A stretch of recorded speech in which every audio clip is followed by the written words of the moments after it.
மறவாமல் நினைத்தீரையா, மனதார நன்றி சொல்வே. என்னை மறவாமல் நினைத்தீரையா, மனதார நன்றி சொல்வே. இரவும் பகலும் என்னை நினைந்து இதுவரை உதவினீரே. கிறிஸ்துவுக்குள் அருமையானவர்களே, ஆண்டவராகிய இயேசு கிறிஸ்துவின் விலையேறப்பெற்ற நாமத்தினாலே உங்கள் யாவரையும் புதுவோடு திருச்சுவின் சார்பாக நான் வாழ்த்துகிறேன். உங்களை நான் வரவேற்கிறேன். I greet all of you in the wonderful name of Jesus Christ of Nazareth on behalf of Believe Outcome New Life Assembly. இந்த நாளிலே எப்பொழுது ஞாயிற்றுக்கிழமை நாம் தேவ ஆலயத்தில் வந்து கூடியிருந்து கர்த்தரை ஆராதித்து ஆசீர்வாதத்தை பெற்றுக்கொண்டு பரிசுத்தவான்களை வாழ்த்தி கடந்து செல்லும் வழக்கம். ஆனாலும் சூழல் நிமித்தமாக நாம் வீடுகளிலே கர்த்தரை ஆராதிக்கிறோம். எங்கிருந்தாலும் ஆவியோடும் உண்மையோடும் ஆராதிக்கும் போது தேவன் இந்த ஆராதனையை அங்கீகரிப்பார், ஆசீர்வதிக்கவும் செய்வார். ஆகவே இந்த நாளிலே நாம் கூடி ஆலயத்தில் வருகிற சூழலில் வரும் பொழுது நாம் ஆலயத்தில் வந்து கர்த்தரை ஆராதிக்கலாம். அதுவரைக்கும் நம் வீடுகளிலே கர்த்தரை ஆராதிப்போம். கர்த்தரை ஆசீர்வதிப்பார். ஆமென். கவனிக்கும் இந்த நாளிலே உங்கள் மத்தியிலே பிரசங்கிக்கும்படி கர்த்தருடைய சமூகத்தில் நான் செபித்தேன். கர்த்தர் எனக்கு அருமையான ஒரு வார்த்தையை கொடுத்தார். அந்த வார்த்தையை குறித்து உங்கள் மத்தியிலே நான் பிரசங்கிக்க விரும்புகிறேன். யாத்ராகமத்தின் புஸ்தகம் 19ஆம் அதிகாரம் 3, 4, 5, 6 ஆகிய 4 வசனங்களிலும் இருக்கிறது. நிறைய காரியங்கள் இதில் இருக்கிறது. ஆனால் எல்லாவற்றை குறித்து இன்றைக்கு போதிப்பதில்லை. இன்றைக்கு விசேஷமாக 4வது வசனத்தை நாம் போதிக்கப் போகிறோம். அதே நேரத்தில் 5வது வசனத்தை அடுத்த வாரம் போதிக்கப் போகிறோம். 6வது வசனத்தை அதுக்கு அடுத்த வாரம் போதிக்கப் போகிறோம். அதற்கு தலைப்பாக 3வது வசனத்திலிருந்து நாம் தொடங்க போகிறோம். கவனிங்கள், இன்றைக்கு கிறிஸ்துவுக்கு அருமையானவர்களே, ரொம்ப முக்கியமான ஒரு பகுதி. வசனத்தை முதலாவது வாசிக்கிறோம். கவனிங்கள். மோசே தேவனிடத்துக்கு ஏறி போனான். யாத்திராகமம் 19ஆம் அதிகாரம் 3வது வசனம். கர்த்தர் மலையிலிருந்து அவனை கூப்பிட்டு, நீ யாக்கோபு வம்சத்தாருக்கு சொல்லவும் இஸ்ரவேல் புத்திரருக்கு அறிவிக்க வேண்டியது என்னவென்றால், நான் எகிப்திற்கு செய்ததையும் நான் உங்களை கல்களுடைய சட்டையின் மேல் சுமந்து உங்களை என்னென்னிலே சேர்த்து கொண்டதையும் நீங்கள் கண்டிருக்கிறீர்கள். கவனிங்கள், இந்த வசனத்தை நீங்கள் வாசிக்கும் பொழுது 3 பாகமாக பிரிக்க முடியும். 3வது வசனத்தில் கவனிங்கள், தேவன் 3வது வசனத்தை விளக்குறதுக்கு முன்பாக பின்னணி நான் சொல்றேன். தேவன் ஆபிரகாமுடைய சந்ததியார் இஸ்ரவேலை குறித்து ஒரு நோக்கம் வைத்திருந்தார். என்ன நோக்கம் வைத்திருந்தார்? ஆபிரகாமுடைய சந்ததியும் அன்பும் இரக்கமும் கிருபை நிறைந்த தேவன் தன்னுடைய உறவிலே முதலாவது இவர்களை இணைப்பது. அதுதான் முதல் திட்டம். என்ன? அன்பும் இரக்கம் கிருபை நிறைந்த தேவனுடைய உறவிலே ஆபிரகாமுடைய சந்ததியாரை இணைப்பது. அது முதல் திட்டம். 2வது, இவர்கள் மூலமாக உலகத்தில் உள்ள எல்லா ஜனையும் தன்னுடைய உறவிலே இணைப்பது. அன்பு மிகுந்த கிருபை நிறைந்த இரக்கமுள்ள பிதாவின் உறவிலே இணைப்பது. இப்படி 2 திட்டங்களை தேவன் வைத்திருந்தார். இந்த திட்டங்களை நிறைவேற்றுவதற்காகத்தான் ஆபிரகாமுடைய சந்ததியாரை எகிப்திலிருந்து அழைப்பதற்கு தேவன் மோசேயை அனுப்புகிறார். மோசே அனுப்பினார். மோசே புறப்பட்டு போனார். பார்வோனிடத்தில் போய் சொல்லுகிறார். பார்வோனிடத்தில் போய் சொன்ன பிற்பாடு வேதம் தெளிவாக எழுதியிருக்கிறது. பார்வோனிடத்தில் போய் பார்வோன் மறுக்கிறார். பார்வோன் மறுத்த பிற்பாடு என்ன சம்பவப்படுகிறது? இந்த ஜனங்களை தேவனை ஆராதனை செய்வதற்கு அனுப்ப வேண்டும் என்று அவர் மறுபடியும் கட்டாயப்படுத்துகிறார். அவருடைய பார்வையுடைய இருதை கடினப்படுத்தப்படுகிறது. இதன் பிற்பாடு மோசே தேவனுக்கு சொல்லுகிறார். தேவன் பல விதமான வாதைகளை கொண்டு வருகிறார். 9 விதமான வாதைகளை முதலாவது கொண்டு வருகிறார். கொண்டு வந்து அவள் இத்தனை வாதைகள் கொண்டு வந்த பிற்பாடு கூட அவருடைய இருதயம் கடினப்பட்டது நிமித்தமாக 10வது வாதை தலைச்சன் சங்கார். முதலாவது கர்ப்பம் திறந்து பிறந்த பிள்ளை அல்லது மிருக ஜீவன்கள் எல்லாவற்றையும் வாதையினால் அழிப்பதற்கு தேவன் திட்டம் செய்தார். இப்படி செய்து கடைசியாக 10வது வாதையை கண்ட பொழுதுதான் பார்வோனும் அவனுடைய சகாக்களும் பயந்து இனி இந்த ஜனங்களை கண்டிப்பாக விட்டுவிட வேண்டும், விடாவிட்டால் தேவன் நம்மளை விட மாட்டார், முற்றிலுமாக அழித்து விடுவார் என்று பயந்து மோசே கூட எல்லா ஜனங்களையும் தேவனை ஆராதிப்பதற்கு செல்வதற்காக அனுமதித்தார். புறப்பட்டு வந்துவிட்டார். கவனிக்கு இங்கே ரொம்ப முக்கியமான கருத்து. இவர்கள் அங்கிருந்து புறப்பட்டு தேவன் கொடுத்த மகிமையான விடுதலையை பெற்று வருகிறார்கள். வந்து 2 மாதம் முடிந்து விட்டது. செங்கடலை கடந்து வருகிறார்கள். ரவிதீவில் பாளையமறைந்து செங்கடலை கடந்து செங்கடலில் இருந்து அப்படியே கடந்து சீன் வனாந்தரத்தில் வந்து விட்டார்கள். இந்த சீன் வனாந்தரத்தில் வந்திருக்கிறார்கள். எதிரே சீனாய் மலை இருக்கிறது. அவர்கள் 2 மாதம் முடிந்து விட்டது. 3வது மாதம் தொடங்குகிறது. அப்பொழுது மோசே 3வது மாதம் முதல் தேதியிலே மோசே இடத்திலே ஆண்டவர் சொல்லுகிறார், மோசே, நான் இந்த ஜனங்களுக்காக 2 காரியங்களை நான் செய்திருக்கிறேன். ஒன்று, எகிப்திலே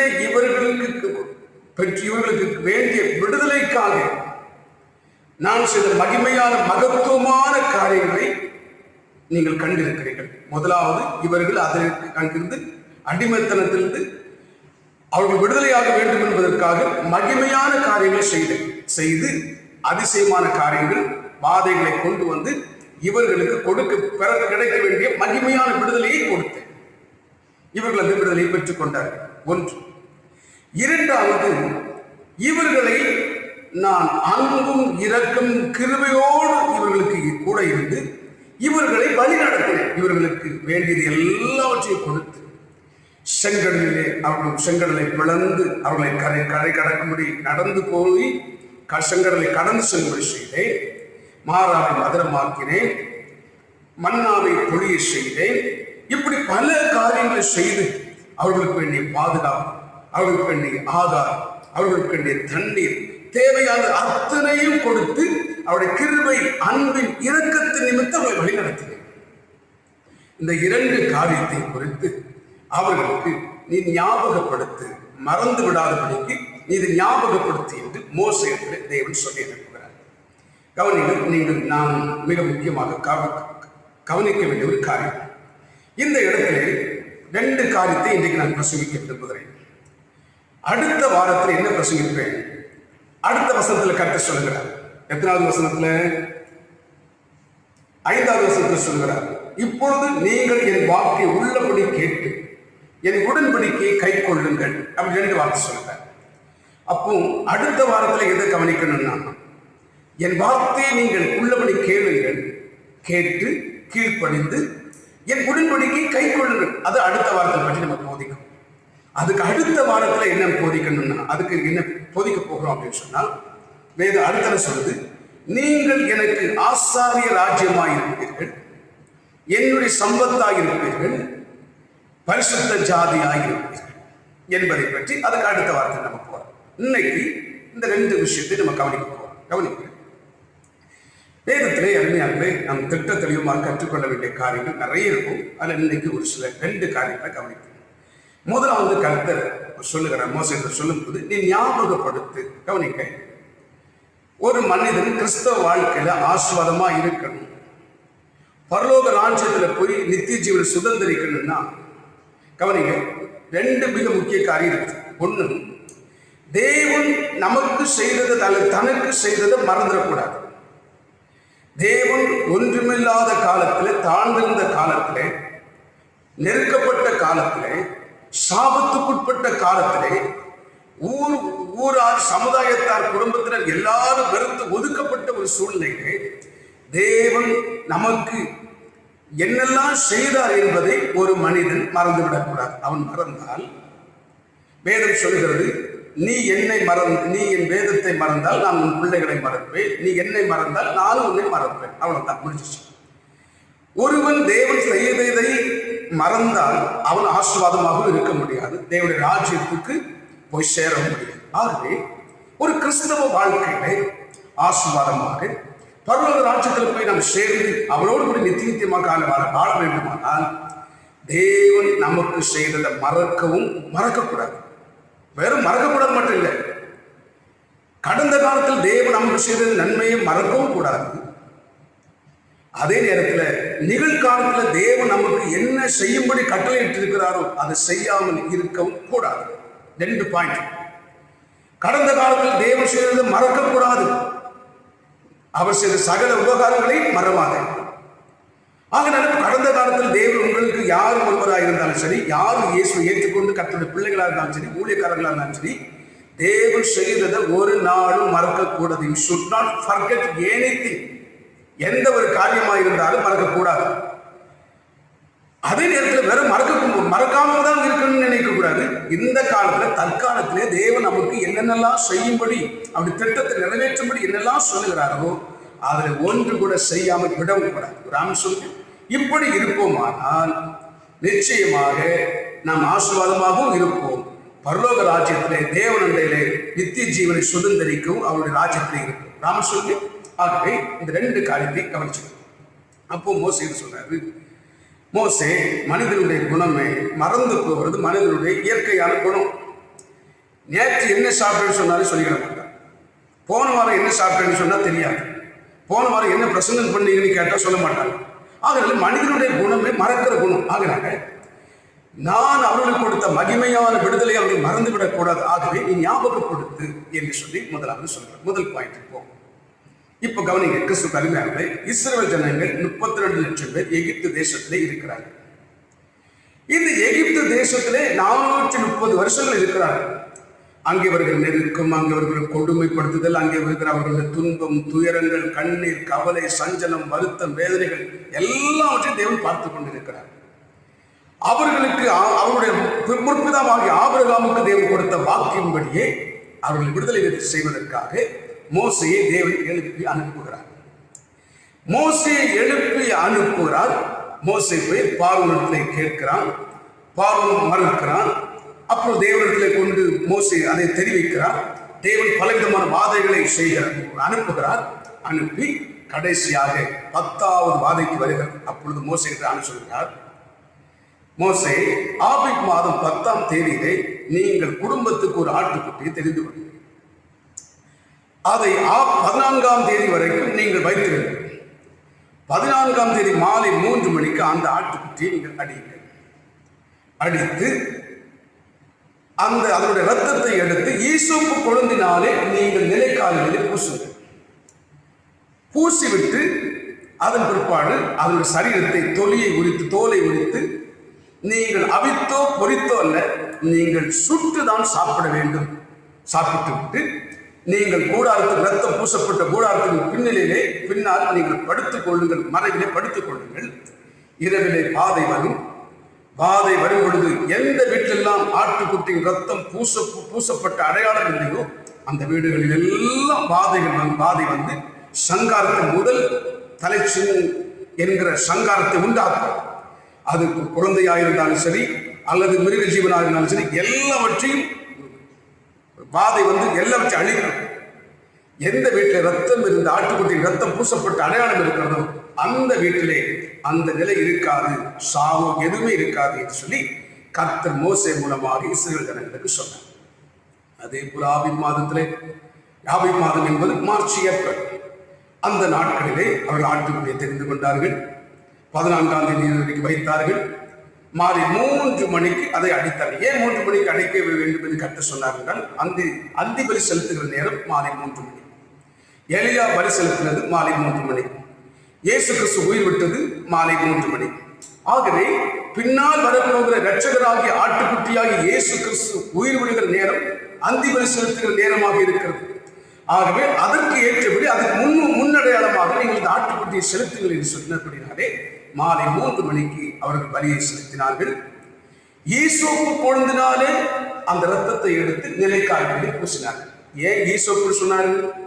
கவனிங்க, அன்றைக்கு அவர்கள் அந்த நிலைக்கால்களிலே குறுக்கு சட்டத்தில் நேர் சட்டத்தில் ஈசோப்பு கொழுந்தை எடுத்து தான் நீங்கள் பூச வேண்டும் என்று சொன்னார். இன்றைக்கு புதிய பாட்டு காலத்திலே நம்முடைய ஆவி, ஆத்மா, சரீரம் ரெண்டும் தங்கி இருக்கக்கூடிய கூடாரமாக இந்த சரீரம் இருக்கிறது. இந்த சரீரத்திற்கு, இந்த சரீரம் என்கிற கூடாரத்துக்குள்ளதான் ஜீவன் தங்கி இருக்கிறது. இந்த ஜீவனும் ஆத்மாவுக்கும் பாதுகாப்பாக கூடாரமாக தான் இந்த சரீரமாக வீடு இருக்கிறது. இந்த உள்ளிருக்கக்கூடிய ஜீவனுக்கும் ஆத்மாவுக்கும் அது எந்த தீங்கு ஏற்படாமல் பாதுகாப்பாக இருக்க வேண்டுமானால் இது இயேசு கிறிஸ்துவின் ரத்தத்தை எடுத்து ஒவ்வொரு நாளும் இந்த சரீரத்தில் பூச வேண்டும். இயேசு கிறிஸ்துவின் ரத்தத்தின் வல்லமையை எடுத்து இந்த சரீரத்தில் பூச வேண்டும். எப்படி பூசுவது? அந்த அவர்களுடைய கூடாரத்தை பாதுகாப்பதற்கு அன்றைக்கு ஆட்டுக்குட்டியின் ரத்தம், ஈசோப்பு கொழுந்து. இன்றைக்கு இந்த சரீரமாக கூடாரத்தை பாதுகாப்பதற்காக ஆண்டவர் சொல்கிறார், உங்களுடைய நாவு என்கிற ஈசோப்பு கொழுந்தினாலே நான் இயேசு எனக்காக மரித்தார், எனக்காக ரத்தம் சிந்தினார், அவருடைய ரத்தம் என்னை பாதுகாக்கிறது என்று ஒவ்வொரு நாளும் நீ அறிக்கையிடும் பொழுது இயேசு கிறிஸ்துவின் ரத்தத்தின் வல்லமையை உன்னுடைய சரீரத்திலே நீங்கள் பூசுகிறவர்களாக இருக்கிறீர்கள். ஆகவே நீங்கள் ஒவ்வொரு நாளும் இயேசு ரத்தத்தை குறித்து அறிக்கை செய்யுங்கள். அந்த அறிக்கை நாவு மூலமாக நீங்கள் அறிக்கை செய்வதுதான் இயேசு ரத்தத்தின் வல்லமையை எடுத்து உங்கள் சரீரமாகிய கூடாரத்திலே நீங்கள் பூசுவதற்கு அடையாளமாக இருக்கிறது என்று ஆண்டவர் சொன்னார். ஆகவே அவர்கள் ஈசோப்பு கொழுந்தினாலே அவர்கள் பூசினார்கள். எல்லாம் பூசி முடித்த பிற்பாடு ஆட்டினுடைய தோலை உரித்து சுட்டு எல்லாரும் சாப்பிட்டார். கவனிக்க, ஆண்டவர் சொன்னார், சுட்டு தான் சாப்பிடணும், வேகவை அவிக்கவோ பொரிக்கவோ கூடாது. ஏன்னு சொன்னால் இந்த ஆட்டுக்குட்டிக்கு அடையாளமாக பின்னால் வருகிற இயேசு கிறிஸ்து கல்வாரி பலிபீடத்திலே கொலை செய்யப்பட்டு தேவனுடைய கோபாக்கினை என்கிற அக்கினினாலே அவர் சுடப்படுவார். அவர் சுடப்பட்டவராக காணப்படுவார். ஆகவே நீங்கள் இந்த ஆட்டுடைய சரீரத்தை நீங்கள் சுட்டுதான் சாப்பிட வேண்டும் என்று கர்த்தர் சொன்னார். எனக்கு அருமையானவரே, இதை போல எல்லாரும் சாப்பிட்டு விட்டு வீட்டின் மறைவிலே பூசப்பட்ட ரத்தத்திற்கு பின் மறைவிலே போய் படுத்துக் கொண்டார்கள். படுத்துக்கொண்ட பிற்பாடு ராத்திரி வாதை வந்தது. எந்த வீட்டிலெல்லாம் ரத்தம் இருந்ததோ அந்த வீட்டை கடந்து போய்விட்டது. வாதை கடந்து போய்விட்டது. எந்த வீட்டிலெல்லாம் இந்த ரத்தம் இல்லையோ அந்த வீடுகள் எல்லாம் தலைச்சல்களும் அழிக்கப்பட்டது. எனக்கு அன்பு சகோதரனை, இன்றைக்கு உன் வாழ்க்கையிலே நீ பாதுகாக்கப்படுவதற்காக ஆபத்தான இடத்துல இருக்கக்கூடிய நியாய தீர்ப்புக்கு ஏதுவாய், நியாய தீர்ப்புக்கு உட்பட்டு மரணத்துக்கு ஏதுவான நிலையில இருக்கக்கூடிய உன்னை பாதுகாப்பதற்காக 2000 ஆண்டுகளுக்கு முன்பாக இயேசு உனக்காக சிலுவையிலே மரித்தார். 2000 years ago the Lord Jesus Christ came to the world. Why did the Lord Jesus Christ come to the world? The Bible, the book of 1 Timothy clearly says the Lord Jesus Christ came to the world to save for all sinners. Raman சொல்லுங்க, பாவிகள் எல்லாரையும் ரட்சிப்பதற்காக கிறிஸ்து இந்த உலகத்திலே வந்தார். அன்பு சகோதரனே, இன்றைக்கு நீங்கள் நான் ஒரு காரியத்தை புரிந்து கொள்ள வேண்டும். இந்த உலகத்திலே நீ பாதுகாப்பாக, உனக்கு எந்த தீங்கு வராதபடி, பொல்லாப்பு உனக்கு நேரிடாதபடி, பாதையின் கூடாரத்தை அணுகாதபடி நீ பத்திரமாக பாதுகாப்பாக நீ வாழ வேண்டுமானால் இன்றைக்கு அன்பு சகோதரனே, உனக்காக ஒரு இயேசு மரித்திருக்கிறார். அந்த இயேசுவை நீ ஏற்றுக்கொண்டு அவருடைய ரத்தத்துக்குள்ளே நீ வருவாயானால் நிச்சயமாக சொல்லட்டும், பைபிள் சொல்றது, உன்னதமானவரின் மறைவில் இருக்கிறவன், உன்னதமான தேவனால் ஏற்படுத்தப்பட்ட அவருடைய ரத்தமாகிய மறைவுக்குள் இருக்கிறவன் சர்வ வல்லவனாகிய சர்வவல்லவருடைய நிழலாகிய பாதுகாப்புக்குள் இருப்பான். வாதையின் கூடாரத்தை அணுகாது, பொல்லாப்போனுக்கு நேரிடாது என்று வேதத்தில் எழுதியிருக்கிறது. 91ஆம் சங்கீதத்தில் சொல்லியிருக்கிறது. ஆகவே இன்றைக்கு ஆண்டவர் அதைத்தான் இதை எடுத்து சொல்லி மோசே என்று சொல்கிறார். மோசே, இப்படி அடிமைத்தனத்தில் இருந்த மக்கள், அடிமைத்தனத்திலிருந்து அவருக்கு ஒரு பெரிய ரட்சிப்பு நான் கொடுத்திருக்கிறேன், மகிமையான விடுதலையை நான் கொடுத்திருக்கிறேன். இது ரட்சிப்பு அவருடைய தகுதினால் அல்ல, இது முற்றிலும் கிருபையினால் அவர்களுக்கு வந்தது. கிருபையும் அன்பும் எல்லா விதமான இரக்கம் நிறைந்த தேவன் அவர்களுக்கு இந்த விடுதலையை, மகிமையான விடுதலையை, இந்த ரட்சிப்பை அவர்கள் கொடுத்திருக்கிறார். ஆகவே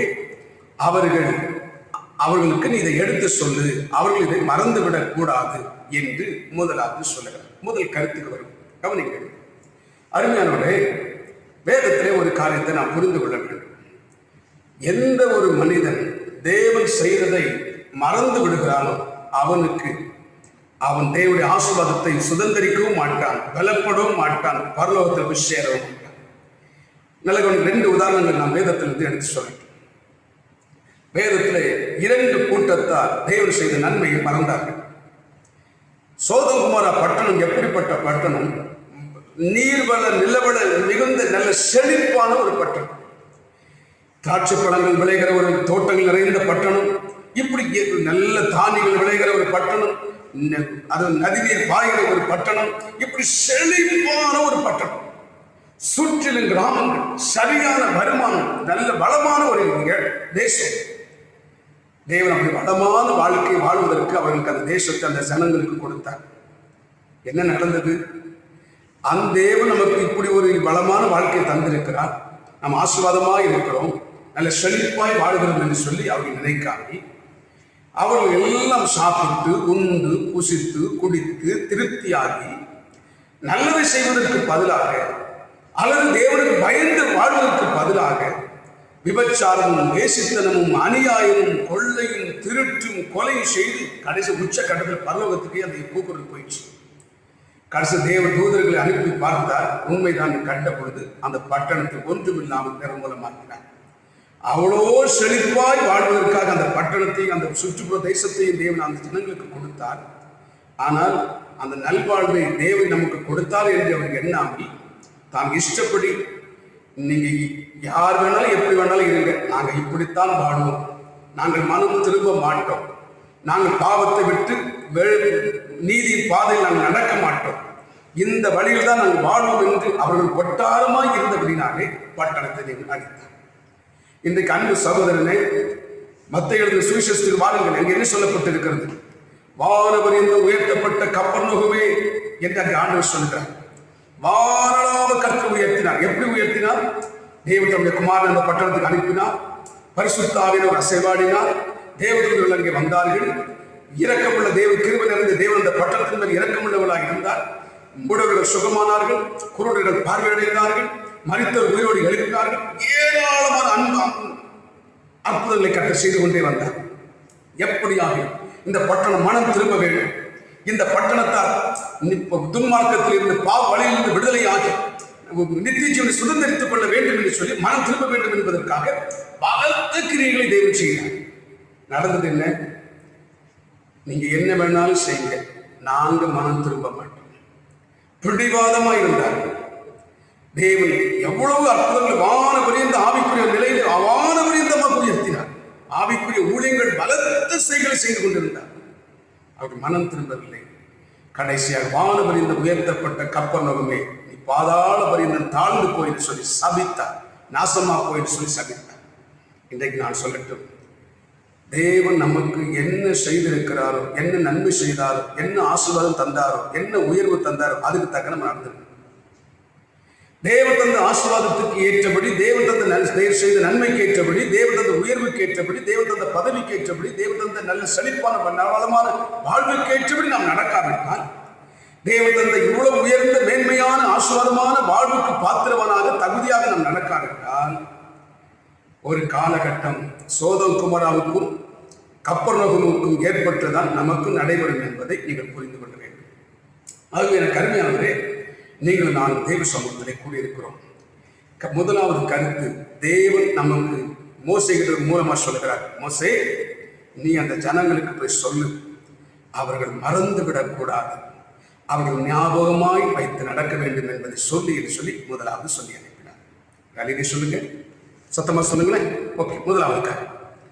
இரண்டாவது காரியத்தை தேவன் சொல்லும்போது என்ன சொன்னார்? இரண்டாவது காரியத்துக்கு வரும். கவனிங்க, கிறிஸ்துவுக்குள் அருமையானவர்களே, நீங்கள் நான் ஒரு ஆண்டுக்கு பிள்ளை. இரண்டாவது வசனத்தை வாசிப்போம், பார்ப்போம். 4வது வசனத்தை வாசிப்போம். என்ன எழுதியிருக்கிறது? 2வது பகுதி.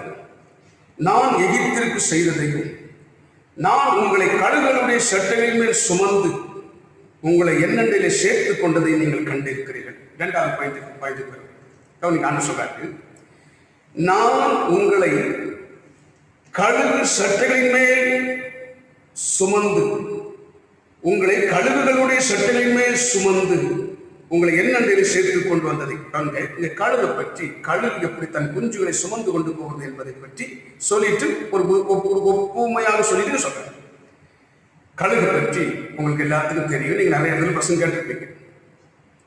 ஒரு கழுகு இனப்பெருக்கம் செய்து அது அதை அடைகாத்து குஞ்சு பொறிக்கிறதுக்கு 35 நாட்கள் ஆகும். 35 நாட்கள் ஆன பிற்பாடு அது குஞ்சியா பிறந்திருக்கும். 2 முட்டை தான். கிட்டத்தட்ட கூடு பார்த்தீங்கன்னா 1 டன் 2 டன் 3 டன் இருக்கும். பெரிய பெரிய கூடுகள் எல்லாம் 2-3 டன் கூட இருக்கும். அவ்வளோ பெரிய கூட்டுக்குள்ள 2 முட்டை தான். இந்த 2 கூடை தான் இந்த 2 முட்டை இட்டுச்சு. அப்புறம் அது குஞ்சு பொறிச்ச பிற்பாடு ஒரு 12 வாரம் அதுக்கு போஷாக்கப்படும்.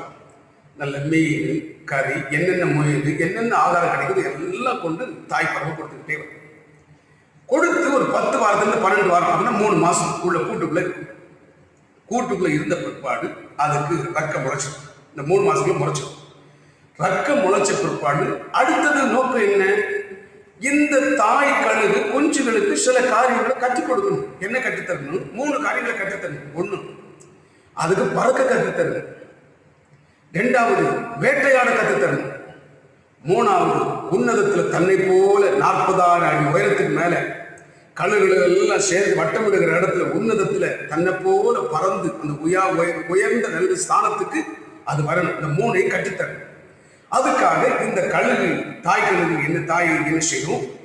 இந்த 12 வாரம் கூட்டுக்குள்ள இருந்து முடிஞ்ச பிற்பாடு அதை சிறகுனால கீழே தள்ளி அது கீழே மேலிருந்து 10 கீழே விடும்.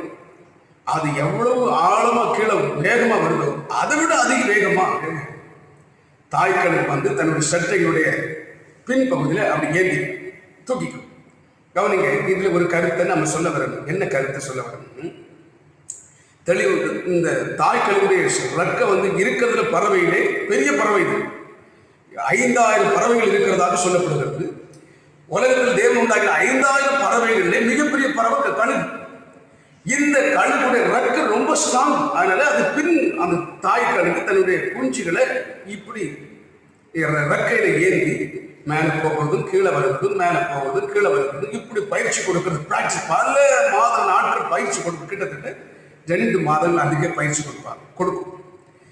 பக்கத்தில் இருக்கிற மரங்கள்ல, பக்கத்தில் இருக்கிற மலைகள்ல இப்படி அங்கெல்லாம் போய் தாவி கூட்டி கொண்டு போய் பிராக்டிஸ் கொடுத்து இந்த 2 மாசத்துக்குள்ள இந்த கழுகு குஞ்சு பறக்கவும் கத்துக்கும், வேட்டையாடவும் கத்துக்கும்.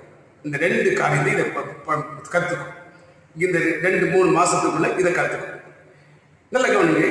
இந்த கத்துக்கிட்டு அதன் பிற்பாடு தாய் எப்படி வேட்டையாடுகிறத பார்த்து இதை கத்துக்கிட்டு அப்புறம் ஒரு காலகட்டம் வரும்போது மேல உன்னதத்துல பறக்க ஆரம்பிச்சு. கவனிக்க, இது ஆண்டவர் எடுத்து சொல்லுகிறார். என்ன சொல்லுகிறாரு?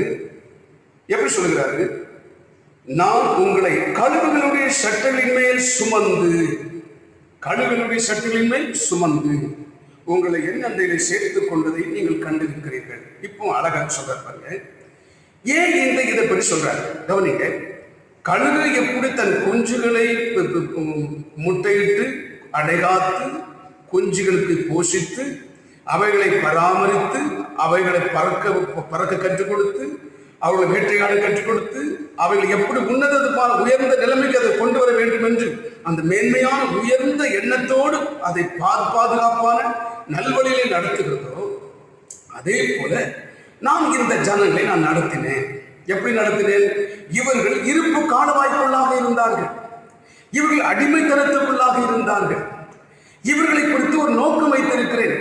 முதலாவது, இவர்களை என்னுடைய அன்பும் கிருபையும் இரக்கம் நிறைந்த தேவனாகிய என்னுடைய உறவிலே இவர்களை இணைத்து இவர்கள் மூலமாக உலகத்தில் உள்ள எல்லாரையும் என்னுடைய உறவிலே இணைக்க வேண்டும் என்கிற ஒரு மாபெரும் நோக்கத்திற்காக இவர்களை அன்போடு வழி நடத்தினேன். மகாபெரிய விடுதலை, மகிமையான விடுதலையை கொடுத்தேன். அவர்களுக்கு அடிமைத்தனத்தின் ரட்சிப்பை கொடுத்தேன். அதன் பிற்பாடு அங்கிருந்து அவர்களுக்கு செங்கடலை கடந்து போகும்படி செய்தேன். மன்னாவை கொடுத்தேன், தண்ணீரை கொடுத்தேன், கசந்த மாறவை மதுரமாக்கினேன். இப்பொழுது என்னை ஆராதிப்பதற்காக சீனாய் மலையண்டையிலே என் அண்டையிலே கூட்டி சேர்த்திருக்கிறேன். இவ்வளவு மகிமையான நன்மையான காரியத்தை நான் செய்திருக்கிறேன். ஆகவே இவர்களுக்கு நீ இதை எடுத்து சொல்லு, மறந்துடாத என்று முதலாவதாக சொல்லுகிறார். கவனிக்க, இப்போ இதுல இருந்து எந்த பகுதிக்கு நம்ம போக வேண்டியது அவசியம். தாய்க்கழுகு குஞ்சுகளுக்கு 3 காரியங்களை கற்றுக் கொடுக்கிறது. என்ன கற்றுக் கொடுக்கிறது? 1, அது பறப்பதற்கு கற்றுக் கொடுக்கிறது. 2, அது வேட்டையாடி ஆகாரத்தை உண்ணுவதற்கு கற்றுக் கொடுக்கிறது. 3, உன்னதத்திலே பறந்து உயர்ந்த நிலைக்கு வருவதற்கு கற்றுக் கொடுக்கிறது. ஆனால் இஸ்ரவேலின் தேவன் கிறிஸ்தவ வாழ்க்கையில நமக்கு என்னத்தை கற்றுக் கொடுக்கிறார் தெரியுமா? முதலாவது, தேவனோடு வாழ்வதற்கு தேவன் நமக்கு கற்றுக் கொடுக்கிறார். 2வது, தேவனை போல வளர்வதற்கு அவருடைய குணாதிசயங்களிலே, அவருடைய கேரக்டர்களிலே, அவருடைய சுபாவங்களிலே வளர்வதற்கு நமக்கு கற்றுக் கொடுக்கிறார். 3வதாக, நம்முடைய இயேசு கிறிஸ்து மூலமாக நாம் இயேசு கிறிஸ்து மூலமாக இரக்கமும் அன்பும் தயவும் கிருபையும் உள்ள தேவனிடத்திலே உலகத்தில் உள்ள எல்லாரையும் கூட்டி கொண்டு இணைப்பதற்கு தேவன் நமக்கு கற்றுக் கொடுக்கிறார். ராமன் சொல்லுங்க. ஆகவே கிறிஸ்துவ அருமையானவர்களே, இன்றைக்கு கிறிஸ்தவ வாழ்க்கை என்பது அநேகர் என்ன நினைக்கிறார்கள்? ஆலயத்துக்கு செல்லணும், ஆராதனை முடிஞ்சுதா, அப்புறம் மத்தியான சாப்பாடு, அப்புறம் பார்க் பீச் எங்கேயாவது போயிட்டு சொந்தக்காரங்க வீட்டுக்கு போய் பார்த்துட்டு வரணும். செவ்வாய்க்கிழமை பைபிள் ஸ்டடி இருந்தால் பார்க்கலாம், இல்லைன்னா இல்லை. வெள்ளிக்கிழமை உபவாச கூட்டம் இருந்தால் பார்க்கலாம், இல்லைன்னா இல்லை. வீட்டு கூட்டம் இருந்தால் பார்க்கலாம், இல்லைன்னா இல்லை. ஷெயின்புரர் இருந்தால் பார்க்கலாம், இல்லைன்னா இல்லை. அப்புறம் அடுத்த ஞாயிற்றுக்கிழமை போகலாம். அது போனால் ஒன்று, போகலன்னா இல்லை. சில பேர் பாதி ஆராதனை வருது, பாதியில் எந்திரிச்சு போகிறது. அன்பான மகனே, நீ தப்பு செய்கிற. அன்பான சகோதரியை நீ தப்பு செய்கிற. உன்னை குறித்து இது தேவனுடைய நோக்கம் அல்ல. தேவன் உன்னை குறித்து ஒரு மகாபெரிய நோக்கம் வைத்து God has kept a great plan about your life. உன்னுடைய வாழ்க்கையை குறித்து தேவன் ஒரு மிகப்பெரிய ஒரு திட்டத்தை வைத்திருக்கிறார். ஆகவே நீ செய்ய வேண்டியது 3 காரியங்களுக்கு. முதலாவது, தேவனோடு வாழ கற்றுக்கொள்ள வேண்டும். 2வது, தேவனை போல அவருடைய குணாதிசயங்கள், அவருடைய சுபாவங்களில் வளர கற்றுக்கொள்ள வேண்டும். 3வது காரியம் வேதம் தெளிவாக எழுதியிருக்கிறது. உன் மூலமாக இந்த உலகத்தில் உள்ள அத்தனை பேர் கிறிஸ்துவின் மூலமாக பிதாவினுடைய அன்பிலே இணைக்கப்பட வேண்டும் என்பதை நீ புரிந்து உன் வாழ்க்கையை நடப்பாயானால், நான் சொல்லட்டும், ஒரு நாள் இந்த உலகத்தில் நீ ஆசீர்வதிக்கப்படுவது மட்டுமல்ல, பரலோக ராஜ்யத்திலே நீ ஆசீர்வாதமாக இருப்பாய். நீ வெற்றி வாழ்க்கை வாழுவாய். நீ ஜெயமாக இருப்பாய். உனக்கு வேண்டியவைகள் அத்தனை தேவன் சந்திப்பார். உன்னை ஒரு நாளும் கைவிட மாட்டார். உன்னை மறக்க மாட்டார். உன்னை விட்டு விலக மாட்டார். நீ அசைக்கப்படுவதில்லை. நல்ல வீடுகளை கட்டி நீ குடியிருப்பாய். பொன்னு வெள்ளி உனக்கு திரட்சியாகும். ஆடு மாடு மிருக ஜீவன்கள் உனக்கு வர்த்திக்கப்படும். உன் குடும்பம், உன் பிள்ளைகள், உன் சந்ததிகள், உன் கோத்திரம், உன் வம்சம், உன் கொடி அத்தனையும் யோசிப்பு போல திராட்சை கொடியாய் மேல் நோக்கி படரும் என்பதில் எந்த விதமான மாற்றம் இல்லை.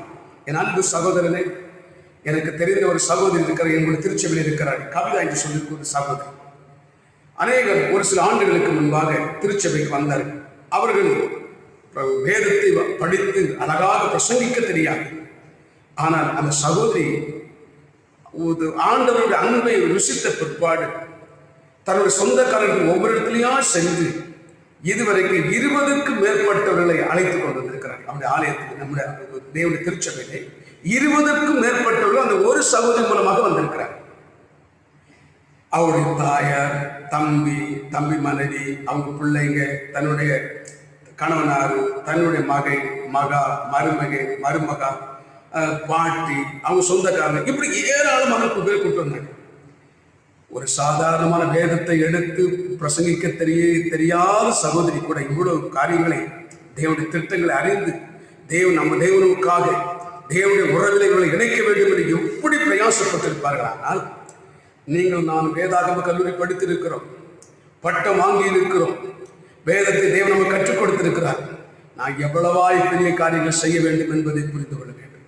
அன்பு சகோதரனே, ஒருவேளை இந்த காரியங்களை நீ செய்யாமல் இருப்பாயானால் இன்றைக்கு நீ மனம் திரும்ப வேண்டும் என்று கர்த்தர் விரும்புகிறார். நீ தேவனோடு வாழவும், நீ தேவனோடு வாழ்வது மட்டுமல்ல, தேவனுடைய சுபாவங்களில் வளரவும், தேவனுடைய சுபாவங்களில் வளருவது மட்டுமல்ல, நீ பிதாவுடைய அந்த கிருபையும் அன்பும் நிறைந்த அந்த உறவிலே உலகத்தில் உள்ள எல்லாரையும் இணைக்கவர் இன்றைக்கு நீ உன்னை அர்ப்பணிப்பாயானால் நிச்சயமாய் சொல்லட்டும், நீ இங்கும் பூமியிலும் செழிப்பாய், பரலோகத்தில் செழித்திருப்பாய் என்று சொல்லி உங்களை வாழ்த்துகிறேன். கர்த்தருடைய நாமத்துக்கு மகிமைப்படுவதாக. ஆமென், ஆமென். ஜெபிப்போம். பரலோக பிதாவே, நீர் எங்களுக்கு கொடுத்த நல்ல வார்த்தைக்காய் ஸ்தோத்திரம். நீர் எங்களுக்கு சொல்லி தந்தீரே, கிறிஸ்தவ வாழ்க்கையிலே நாங்கள் மறக்கக்கூடாத 2 காரியங்களை பற்றி எங்களுக்கு அழகாக சொல்லிக் கொடுத்தேன். அதை உடைய ஜனங்களுக்கு போதித்தேன். இந்த வார்த்தையின்படியே நடந்து இந்த பூமியில் ஆசீர்வதிக்கப்படவும் பரலோக ராஜ்யத்தில் நித்திய ஜீவனை சுதந்திரிக்கும் கிருபைத்தார். மீதியான தேவைகள் அத்தனை சந்தியும் இந்த மாதம் மட்டுமல்ல, வருகிற மாதமும் எல்லா தேவைகளையும் சந்தித்து மீதியும் மிச்சமும் மிகுதியுமாய் கர்த்தர் ஆசீர்வதியும். இயேசுவின் இன்ப நாமத்தில் ஜெபிக்கிறோம் பிதாவே. கர்த்தர் உங்களை ஆசீர்வதிப்பாராக. ஆமென். மறவாமல் நீ